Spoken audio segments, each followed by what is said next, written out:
नियम आता ही है। किसी किसी के प्रारंभ जीवन में ही आ जाता है, किसी के मध्य जीवन में, किसी के अंत जीवन में, पर ये 10 वर्षों का विभाजन चलता ही रहता है। राजा, केरल देश के राजा का पुत्र अब दासी पुत्र है। सूरदास जी एक पद गाते हैं। ये पद वैसे तो हमारे व्रज में गोपियां उद्धव जी से कहती हैं, क्योंकि उद्धव जी महाराज वृंदावन गए थे और ठाकुर जी से कह के गए थे कि सुबह जा रहा हूं, शाम तक आ जाऊंगा। लेकिन उद्धव जी कितने दिन में लौट के गए? 6 महीना लग गए उद्धव जी को। तो उद्धव जी जब गोपियों को समझाने के लिए आए तो गोपियां उद्धव जी को देख करके क्या कह रही हैं, वही शब्द श्री सूरदास जी गा रहे हैं। क्या? उद्धव जब टेढ़े दिन आवे, उद्धव जब टेढ़े दिन, उद्धव जब टेढ़े दिन आवे, उद्धव जब टेढ़े दिन आवे।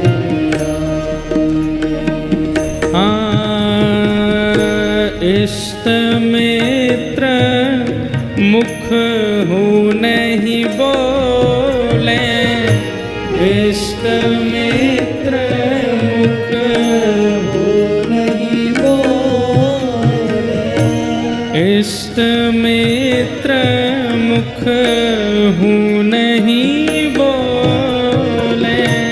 इष्ट मित्र सुनने लायक पद है, याद करने लायक पद है।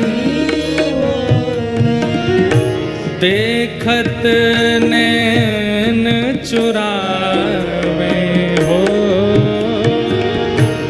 देखत नैन उद्धव जब टेढ़े दिन आवे, उद्धव जब टेढ़े जब टेढ़े दिन आवे। जिनके टेढ़े दिन आके निकल चुके हैं वो रिलेट करेंगे, और जिनके नहीं आए हैं वो सावधान हो जाना, ऐसा ही होने वाला है। हम यहाँ कोई चिकनी चुपड़ी बात नहीं करेंगे कि कुछ नहीं होगा जीवन में, होगा, निश्चित होगा। किसी का जीवन एक रस नहीं रह सकता इस संसार में, चाहे मैं ही क्यों ना हूं। सबके जीवन में संकट और ऐसी विपरीत टेढ़े दिन सबके आते हैं, आएंगे जरूर, पर करना क्या है? दुख की घड़ी से भागना नहीं है, जूझना, लड़ना है। और वो लड़ना जूझना आचार्य सिखाते हैं, सत्संग सिखाता है। उद्धव जब टेढ़े दिन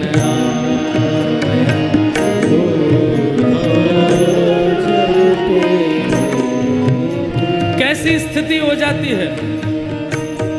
ओ सोना छुअत होत है माटी, सोना छुअत होत है माटी, सोना छुअत होत है माटी, सोना छुअत होत है माटी। और मूर्ख ज्ञान सिखावे, ओ मूर्ख ज्ञान सिखावे। ये जब कठिन समय आता है ना, तो सामान्य सा व्यक्ति, बुरा बुरा व्यक्ति, बिल्कुल मूर्ख व्यक्ति, उसकी बात भी हमको ज्ञान लगने लगती है। अच्छा, कैकेयी जी को ज्ञान किसने दिया? मंथरा ने दिया। और मंथरा की बात समझ में भी आ गई कैकेयी जी को। इतने बड़े बड़े ज्ञानी वशिष्ठादियों की बात समझ नहीं आई। टेढ़े दिन जब आते हैं तब मूर्खों की बात ही समझ में आती है। ये बात गोपियां व्यंग करके उद्धव को कह रही हैं। बता, हम गोपी जो गोपी गीत में कह रही हैं, नखलु गोपिका नंदनो भमान अखिल देहि नाम अंतरात्म दृक् विखन सार्थितो विश्वगुप्त। ठाकुर जी से कह रही हैं तुम नंद जी के लाला नहीं हो, तुम यशोदा के लाला नहीं हो। ठाकुर जी डर गए, इन्हें पता तो ना चल गई कि मैं देवकी को लाला हूं। तो कौन को लाला हूं मैं? गोपी बोली विखन सार्थितो विश्वगुप्त। आप साक्षात ब्रह्मा को भी बनाने वाले परमात्मा हो, हम जानती हैं आपको। ठाकुर जी बोले ले, मैं तो यूं सोच रहा हूं ये जानती हूं कि मैं देवकी को लाला हूं, इनको तो ये भी पता है कि मैं परमात्मा हूं। वो गोपियां, और उन गोपियों को समझाने उद्धव आया है। गोपियां कह रही हैं जब टेढ़े दिन आते हैं तो तुम जैसे मूर्ख ही समझाते हैं उद्धव। मूर्ख ज्ञान सिखावे,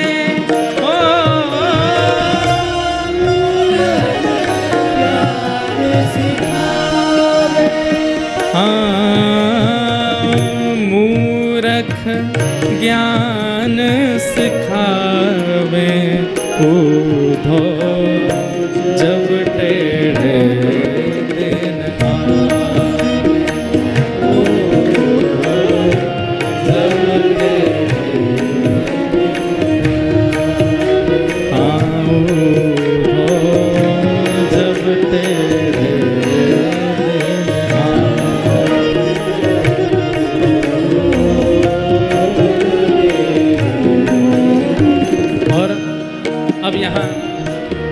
पद तो हमने चंद्रहास जी की स्थिति के लिए गाया, कैसे टेढ़े दिन आए हैं कि कहाँ एक राजकुमार अब दासी पुत्र कहलाते हैं। कितनी परीक्षा है चंद्रहास की। माताजी चली गई, पिताजी चले गए, एक राजकुमार केरल देश का अब ग्वालियर के पास में एक राजा के यहाँ पे दासी का पुत्र बना बैठा है। पर इस पद में गोपियां अपनी विरह वेदना भी कह रही हैं। उद्धव हमारे टेढ़े दिन आए हैं, कन्हैया के भी टेढ़े दिन आए हैं। बोले काय को? तब गोपियां कहती हैं, शब्द सुन लो अपने आप पता चले क्या कह रहे हैं। टेढ़ी मेढ़ी बनी कुंवरी, टेढ़ी मेढ़ी बनी कुंवरी। किसकी बात हो रही है? कुब्जा। टेढ़ी मेढ़ी बनी कुंवरी, टेढ़ी मेढ़ी बनी कुंवरी। वाको हरी लिपटावे, वाको हरी लिपटावे। और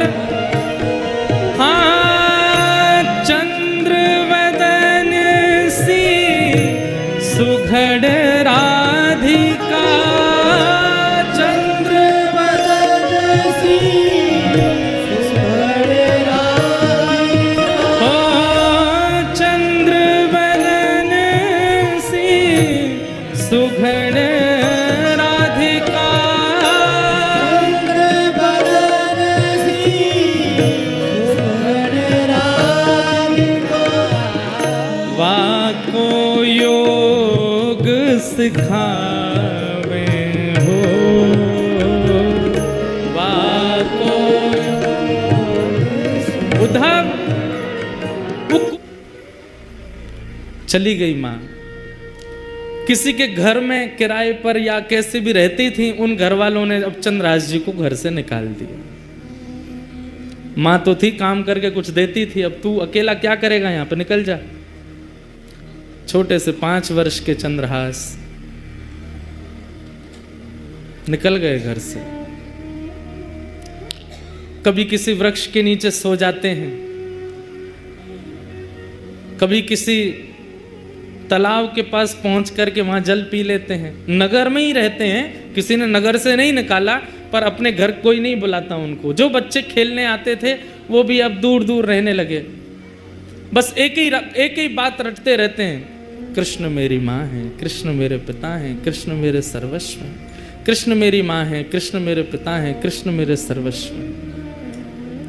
कभी कोई साधु महात्मा मिल जाते, अरे बालक अकेले कहाँ घूम रहे हो, छोटी अवस्था, माँ कहाँ है तुम्हारी? कृष्ण मेरी माँ है। अरे पिता कहाँ है तुम्हारा? कृष्ण मेरे पिता हैं। घर कहाँ है तुम्हारा? ठाकुर जी के, कृष्ण के चरण ही मेरे घर है। संत जन देख करके सुन के बड़े खुश होते, हृदय से लगाते, फल आदि दे देते। तो चंद्रहास जी खूब प्रेम से पाते। 5 दिन हो गए, प्रसाद नहीं मिला, खा लेते। ऐसी स्थिति चंद्रहास जी की रहती है। कुछ गांव के बच्चे उनको मित्र तो मानते थे, पर दूर से ही उनके साथ में देख करके बस दूर ही रहते थे, माता पिता जाने नहीं देते थे। एक दिन चंद्रहास बैठे, कुछ बालक छुप करके आ गए उनके पास। बोले चंद्रहास हमारे साथ कुछ खेलो ना। बोले कौन सा खेल खेलोगे? बोले तुम बताओ, वही खेलेंगे। बोले बाकी खेल तो मुझे नहीं आते, कीर्तन रूपी खेल आता है। बोले कीर्तन रूपी खेल ही खेलो। बोले इसमें क्या करना पड़ता? बोले एक गाएगा, बाकी सब उसके पीछे गाएंगे। जीतेगा हारेगा कौन? बोले सब जीतेंगे, हारेगा कोई भी नहीं। कीर्तन रूपी खेल में कोई नहीं हारता, सब जीतते हैं।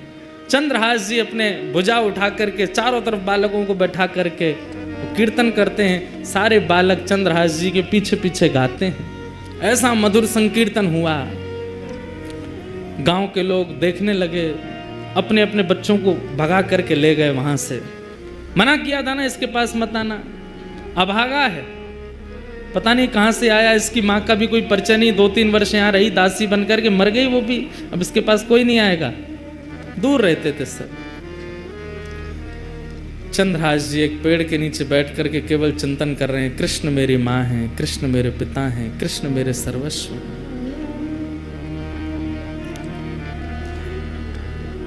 कठिन परिस्थिति सबके जीवन में आती है बंधुओं, बस उस परिस्थिति में ठाकुर जी का त्याग मत करो। कौन से भक्त का चरित्र आप सुने हैं जिसके जीवन में कठिन परिस्थिति ना आई हो?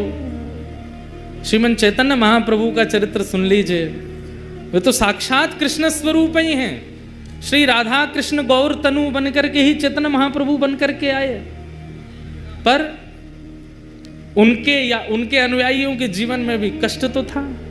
हमें दिखता था वो कष्ट, उन्हें अनुभव नहीं होता था। यही तो बात समझने की है कि कष्ट संसार में है। दुखालयम शाश्वतम, संसार को दुखालय कहा जाता है। यहां दुख शाश्वत रूप से रहता है, उसको कोई नहीं मिटा सकता, पर उसका अनुभव होना बंद हो जाता है भक्त आश्रितों को, भगवत आश्रितों को। उसकी अनुभूति होनी, उससे मिलने वाली पीड़ा होनी बंद हो जाती है। मैं कथा में कहा करता हूं, भक्ति क्या है? एनेस्थीसिया का इंजेक्शन है, सुन्न कर देती है बॉडी को। फिर चाहे जितनी विपत्ति आवे, जितने कष्ट आवे, जितने संकट आवे, आते तो हैं कष्ट, अनुभव नहीं होते, पता नहीं चलते, सबको पार कर लेते हैं। दुखालयम शाश्वतम। मीराबाई के जीवन में भी कितने संकट आए, क्या क्या नहीं किया उनके ससुराल के पक्ष के लोगों ने। सक्कूबाई का जीवन चरित्र देख लीजिए, सूरदास जी का जीवन चरित्र देख लीजिए। सूरदास जी को भविष्य बताने की विद्या थी, नेत्र नहीं थे उनके पास, लेकिन सूरदास जी जन्मांध नहीं है। कुछ पीड़ा हुई थी जिसके कारण उनके नेत्र की ज्योति चली गई, पर उनको एक दिव्य विद्या थी। सामने आकर के जो बैठ जाता था और जो पूछता था सूरदास जी उसको बता देते थे। पिताजी ने कहा, सूरदास इतनी अच्छी विद्या है तुम्हारे पास, तुम इससे धन क्यों नहीं लेते? बोले पिताजी, भगवत प्रदत्त विद्या को मैं बेच नहीं सकता, ये मैंने कहीं से सीखी नहीं है, ठाकुर जी की कृपा से मुझे प्राप्त है, मैं इसका विक्रय नहीं करूंगा। तो बोले विक्रय नहीं करेगा, पूरे दिन घर में पड़ा रहता है, यहाँ पे भीड़ लगी रहती है, 1 रुपया तुम लेते नहीं हो, निकल जाओ घर से। निकल गए घर से। फिर भ्रमण करते हुए जब मथुरा पहुंचे, तब विश्राम घाट पर महाप्रभु वल्लभाचार्य जी का जब उन्होंने यश सुना, ध्यान से सुनो, भगवत प्रदत्त विद्या सबके जीवन में होती है, ठाकुर जी कोई ना कोई गुण दे करके सबको भेजते हैं। मेरे अंदर भी है, आपके अंदर भी, यहाँ बैठा कोई व्यक्ति ऐसा नहीं है जिसको भगवत प्रदत्त विद्या ना हो। एक गुण सबको दे के भेजते हैं, पर उस गुण का सदुपयोग हम नहीं कर पाते। कई लोगों को पता चल जाता है कि हमारा कंठ बहुत अच्छा है, तो वो लोक रंजन में लग जाते हैं, सबको रिझाने में गा करके। कई लोगों को पता चलता है हमारा रूप बहुत सुंदर है, तो वो लोगों को लुभाने में लग जाते हैं। कई लोगों की पाक विद्या अच्छी, तो वो लोगों को खिलाने में लग जाते हैं। कई लोगों का नृत्य बहुत अच्छा, तो वो लोगों को रिझाने में लग जाते हैं। पता चल जाए कि कोई भगवत प्रदत्त विद्या है या भगवत प्रदत्त गुण हमारे पास है, उससे हरि को रिझाओ, हरि रिझेंगे। सूरदास जी महाराज को लगा कि मैं बिना नेत्रों के लोगों का भविष्य देख लेता हूं, लोगों की खोई चीज ढूंढ लेता हूं, लोगों का पास्ट पता है, फ्यूचर पता है, सब कुछ मुझे पता है बिना नेत्रों के, पर इस गुण से मैं संतुष्ट नहीं हूं। इसी भावना को चित्त में धारण करके श्रीमद् वल्लभाचार्य जी के पास गए, महाप्रभु जी के चरणों में प्रणाम किया, तो महाप्रभु जी ने उन पर दृष्टि डाल करके देखा, और जैसे ही ब्रह्म संबंध हुआ, जैसे ही गुरु दीक्षा प्रदान की श्री सूरदास जी को, सूरदास जी से कहा तुमने बहुतों का भविष्य देखा है, तुम पास्ट में जा जा करके सबका देख लेते हो, द्वार खोलो। यशोदा जी किशोरी जी को भीतर लेकर के पधारी, अरे लाली, कौन की लाली है तू? अब किशोरी जी संकोच में खड़ी हैं, ठाकुर जी को देख रही हैं। ठाकुर जी कह रहे हैं बताओ कौन की लाली हो? किशोरी जी कुछ नहीं बोली, तो ठाकुर जी, मैया जे ब्रजभान गोप की लाली है। अच्छा, बरसाने वाले ब्रजभान गोप? किशोरी जी कुछ नहीं बोले। अच्छा, तेरो गांव कौन सा है? मैया बरसाने गांव में रे, रावल गांव की है। अच्छा, तेरी मैया को नाम तो मुझे कछु ऐसो याद है, वो याद नहीं आ रहा है। ठाकुर जी बोलो कीर्ति मैया, तो ते पूछ रही हूं मैं, तू काय को बता रहा है? या ते पूछ रही हूं या बता दे।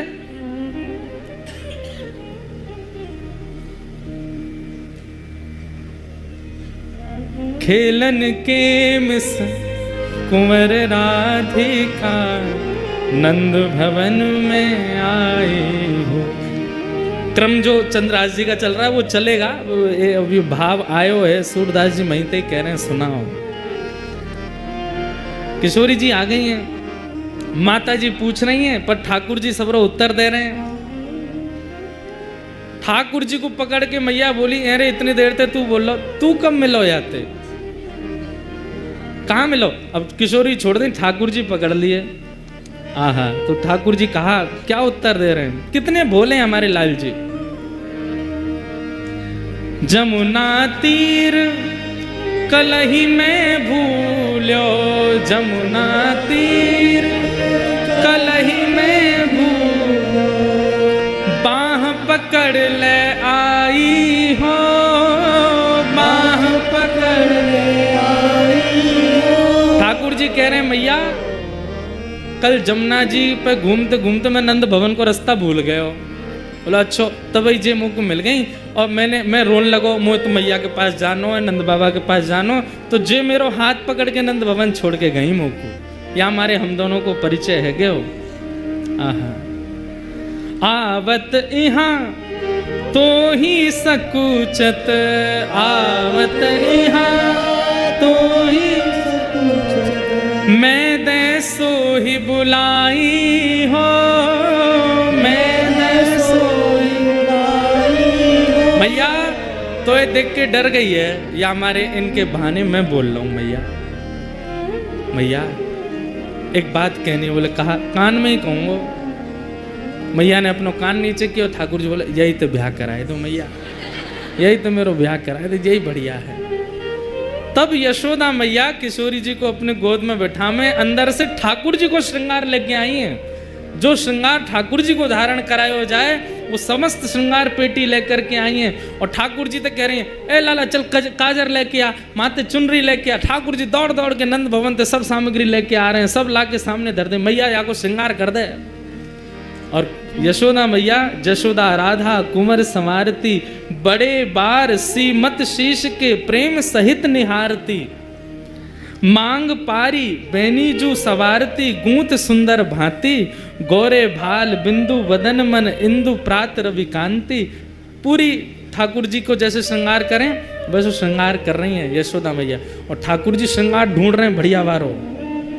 मैया जे नग पहना, कितना बढ़िया लगे वो। मैया वार पहना रही हूँ, ठाकुर जी को देखते जा रही हैं। बड़ा अपने श्रृंगार के तो उतार उतार के भगे। अब मैया मैं श्रृंगार करके खुद ना देख पाऊँ ना, या देखते रहूँगा, या को कर दे। खूब सुंदर श्रृंगार कर दियो, पाजे पहना दी, मांग में सिंदूर भर दियो, पामन में अलको लगाई दियो, गोद भराई कर दी लाली की। ये दृश्य दिख रहा है किसको? सूरदास जी। सूरदास जी ने जब ये दृश्य देखा, सूर श्याम राधा तनु चितवत, सूर श्याम यशुमति तन मन भाई हो, यशुमति तन मन भाई हो। खेलन के मिसन कुंवर राधिका, नंद भवन को आई हो। खेलन के मिसन कुंवर राधिका, नंद भवन। ऐसी सुंदर ये लीला दिखने लगी सूरदास जी को, और उसके बाद तो ये कलम कभी रुकी नहीं। ठाकुर जी की मधुर लीलाओं का ऐसा वर्णन फिर सूरदास जी ने किया। केवल किस भाव से? अपने भगवत प्रदत्त गुण को ठाकुर जी के चरणों में प्रदान करने मात्र से। कष्ट तो जीवन में था सूरदास जी के, पर गुरु कृपा से संपूर्ण जीवन आनंद में हो गया। ठाकुर जी की लीला प्रकट होने लगी। चंद्रहास जी के जीवन में अब कोई नहीं है, सब छोड़ करके चले गए। माँ चली गई, पिताजी चले गए, राज्य छूट गया, और अब धाई माँ जिसने पाल पोस के बड़ा किया, 5 वर्ष के चंद्रहास जी को, वो भी छोड़ के चली गई। सब दूर रहने लगे। चंद्रहास जी अब अपना मन कैसे लगावे? 5 वर्ष का बालक वृक्ष के नीचे बैठते हैं और वहीं बैठ कर के केवल ठाकुर जी का कीर्तन करते हैं, ठाकुर जी को याद करते हैं। कृष्ण माँ हैं, कृष्ण पिता हैं, कृष्ण ही मेरे सर्वस्व हैं।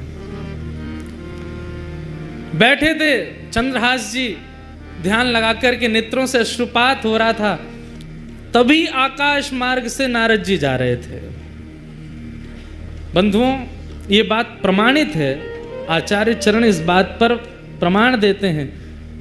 आप लोग नाम जप करते हो, आप लोग नियम से सेवा करते हो, आप लोग अपने गुरु प्रदत्त प्रणाली में रहते हो, इसका परीक्षण कौन करता है? नारद जी करते हैं।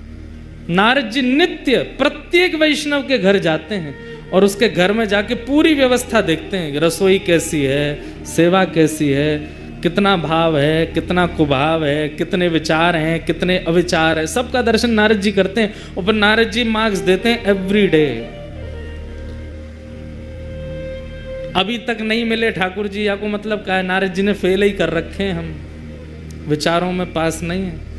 नारद जी महाराज आकाश से देखते हुए जा रहे थे। हरिदास वर्य हैं नारद जी, हरिदासों में श्रेष्ठ। नारद जी ने जैसे देखा चंद्रहास बालक को,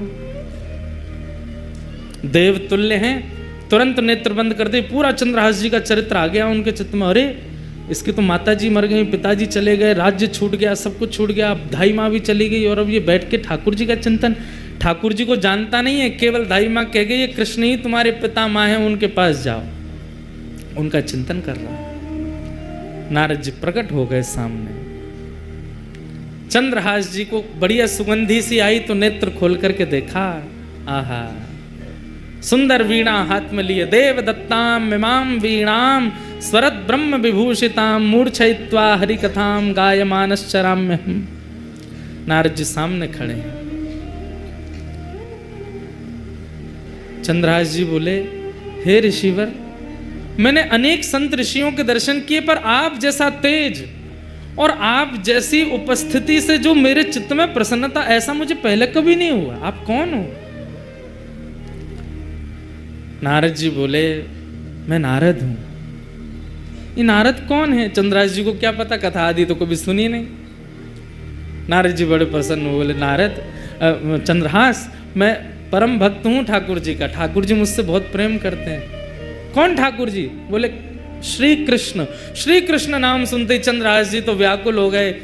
मेरी माँ कृष्ण, मेरे पिता कृष्ण, मेरे सर्वस्व, और जो धाई माँ बोल के गई वही कृष्ण। बोले हाँ, मैं उनको बहुत प्रिय हूं, उन्होंने मुझे भेजा है तुमसे मिलने के लिए।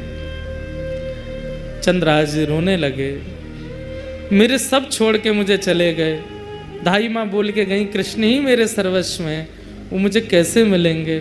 कृपा करके मुझे बताओ ना। नारद जी महाराज बोले मिलेंगे, जल्दी मिलेंगे।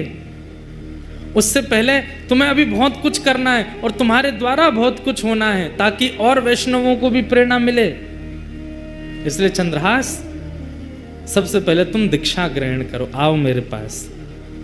और श्री चंद्रहास जी को सामने बैठा करके श्री नारद जी महाराज ने दीक्षा प्रदान की। अब यहां प्रश्न उठा, कौन सा संप्रदाय? संप्रदाय सब अपने हैं, कोई बड़ा कोई छोटा नहीं। परंतु यदि नारद जी की दृष्टि से देखा जाए तो श्री निम्बार्क संप्रदाय। क्यों? क्योंकि नारद जी की परंपरा निम्बार्क संप्रदाय की है, वहाँ गोपाल मंत्र आदि है। वही दीक्षा नारद जी ने चंद्रहास जी को दी।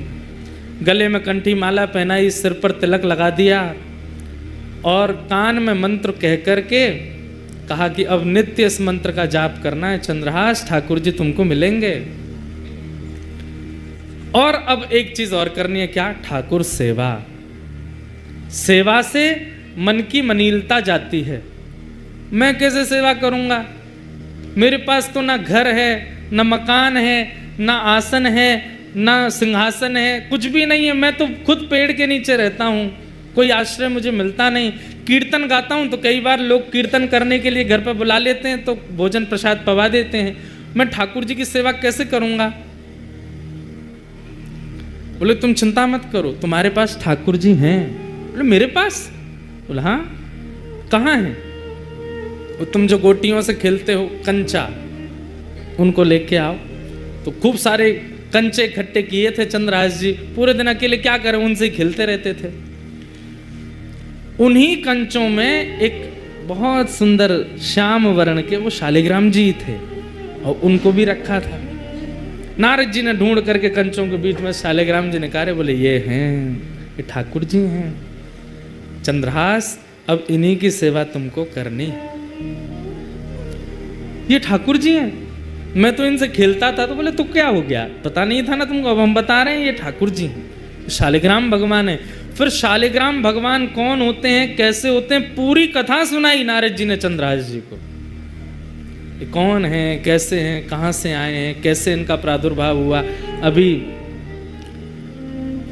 देवोत्थान एकादशी, तुलसी शालिग्राम विवाह, उस दिन शालिग्राम जी का जन्मोत्सव भी है। उसी दिन शालिग्राम जी प्रकट हुए। पूरी कथा सुनाई। बोले गंडकी नाम की परम भक्ता ने भगवान की स्तुति गाई कि मैं यशोदा जी की तरह गोद में खिलाना चाहती हूँ। तो ठाकुर जी ने सतयुग त्रेता द्वापर में तो उनकी गोद में वास्तविक में खेले, पर कलयुग आते ही भगवान ने आज्ञा की कि अब देवी ये कार्य नहीं हो पाएगा। गंडकी रोने लगी, तो आपकी वाणी सफल कैसे होगी नाथ? तब ठाकुर जी बोले तो एक काम करो, क्या? तुम नदी बन जाओ और हम शालिग्राम बन करके तुम्हारे भीतर विराजेंगे, तुम्हारी गोद में खेलते रहेंगे। और वही गंडकी नदी बन गई, शालिग्राम जी उसमें विराजते हैं। ये पूरी कथा नारद जी ने चंद्रहास जी को सुनाई। चंद्रहास जी ने शालिग्राम जी की महिमा जान करके बड़े प्रसन्न हो गए और कहा, पर गुरुदेव मैं सेवा करूं कैसे? ना मुझ पर चंदन है, ना रोली है, कुछ भी तो नहीं है, ना इत्र है, ना कोई माला है, क्या कैसे करूंगा? तब नारद जी ने कहा, बोले सबसे सरल सेवा है इनकी। बोले क्या? दिखा के खाओ, धो के पी लो। जो भी खाना है इनको दिखा के खाना है, और जो भी पीना है इनको उसमें धो करके ही पीना। अब उस समय चाय आदि तो कुछ होती नहीं थी, दूध था और पानी था। बोले जब दूध पियो तो इनको धो दो, जो बचे उसको पी लो, जब जल पियो तब भी इनको धो दो पी लो, और जो भी पाओ इनको दिखा के खाओ। अब सुनिएगा कितने सरल हैं चंद्रहास जी। चंद्रहास जी बोले मुझ पे तो जेब भी नहीं है, मैं इनको कहाँ लिए घूमूं। नारद जी बोले अब तुम देख लो, अब हमने तुमको सेवा बता दी है, तुमको जैसे रुचि लगे। तुम्हारे पास जब भी गोटी बन के खिल सकते हैं तो जैसे तुम रखोगे वैसे रह भी लेंगे। सोई चंद्रहास जी ने शालिग्राम जी मुंह में धर लिए। बोले गुरु जी ये बढ़िया है। बोले क्या? जो भी खाऊंगा इनको दिख करके ही पेट में जाएगा, जो भी पीऊंगा धुल करके ही पेट में जाएगा। आप लोग ऐसा मत करना, कहीं आप ऐसे करो। जैसे ही मुंह में शालिग्राम जी रखे, नारद जी के नेत्र सजल हो गए। वाह भैया शालिग्राम, इस ब्रह्मांड में दो ही हुए जिन्होंने मुंह में शालिग्राम रखे, या तो गोपाल जी या चंद्रहास। या तो गोपाल जी ने मुंह में ठाकुर जी रखे। आज भी कहते हैं कि वो गोपाल शालिग्राम जी विराजमान है व्रज में। कई लोग बोलते हैं व्रज में विराजमान, कई बार उन पे दो दतुइयां भी गड़ी हुई हैं, ठाकुर जी काट गए उनको, दो दांत भी बने हुए हैं। नारद जी ने हृदय से लगा लिया, वारे चंद्रहास तेरी भक्ति बहुत सुंदर है। छोटे से शालिग्राम जी को अपने मुंह में रखते हैं चंद्रहास जी। जो भी खाते हैं उस खाई हुई वस्तु को शालिग्राम जी देख लेते हैं, पा लेते हैं, मुंह में लेके वस्तु कहते हैं, है शालिग्राम देख लो का खा रहा हूँ, पा लेते हैं। जब जल पीते हैं तो शालिग्राम जी का स्पर्श होके चला जाता है। ऐसे चंद्रहास भक्त। नारद जी ने उनको पूरी विधि बता दी, भजन कैसे करना है, नियम कैसे करना है, जप कैसे। एक बात बंधुओं याद रखो, गुरु के वचन अटल कर मानो। अगर सब अपने आप को शीशा में जब देखते हैं तो कैसा भी व्यक्ति क्यों ना हो, वो भी उस समय बड़ी अदब में अपने बाल काटता है। उसको भी लगता है कि मैं सुंदर ही हूँ, तो सबको तो अपने आप का सुंदर ही अनुभव होता है। पर रूप की सुंदरता का क्या करना है? वो रूप नहीं है। जिस रूप से ठाकुर जी की अवलोकन ना होते हो, दृष्टि ना देखती हो,